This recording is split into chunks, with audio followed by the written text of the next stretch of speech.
Women's open the door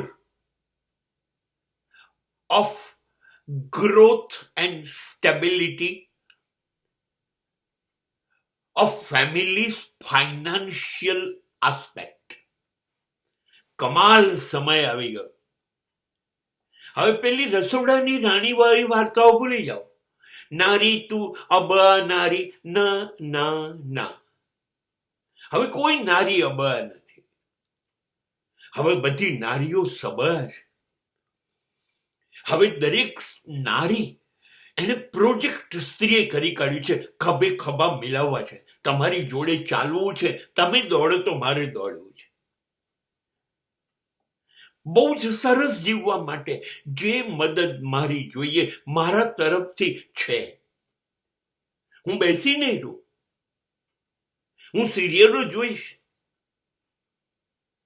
પણ સાંજે 7:30 વાગે આયા પછી નોકરી પરથી નહીં. આ સ્ત્રીઓ લાજવાબ કામ કરતી થઈ ગઈ. એ માતાઓ હોય, મા હોય, બહેનો હોય, એ પણ કોલેજની સાથે નાની ઉંમરથી નોકરીઓ સુધી કમાતી થઈ ગઈ. અને કેટલી બધી દીકરીઓને તો મેં એવી જોઈ છે કે એને પોતે મા બાપનો ભાર ઘટાડી કાઢ્યો. ભણવાનું તો પોતે, લગ્નનો પોતાનો બધો ખર્ચો એને ઉપાડ્યો હોય, પોતે જ કાઢ્યો હોય કે મમ્મી પપ્પા તમે ચિંતા ન કરતા, એ બધી વ્યવસ્થા મેં કરી કાઢી. અદ્ભુત છે. માતા પિતા ઉપર ભાર નહીં. અને પતિના ઘરે ગયા પછી હું છું તારી જોડે, તમને વિશ્વાસ આપે. આ સાચા અર્થમાં હમસફર છે.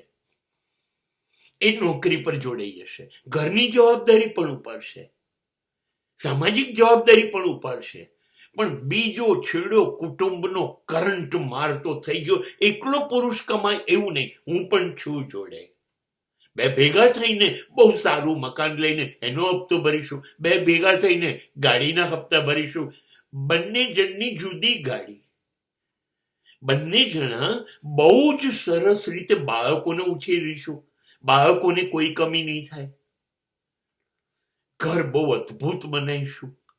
જિંદગીને ચારે બાજુથી સુખી કરી દઈશું. કેમ કે પહેલા એક પૈડા પર ગાડી દોડતી હતી ને, હવે 2 પૈડા પર દોડશે. સ્ત્રીઓએ કુટુંબને સમૃદ્ધ તો કરી દીધું, પણ સ્થિર પણ કરી દીધું. આ નવા સમયનું પરિવર્તન છે. બહુ જ અદ્ભુત છે.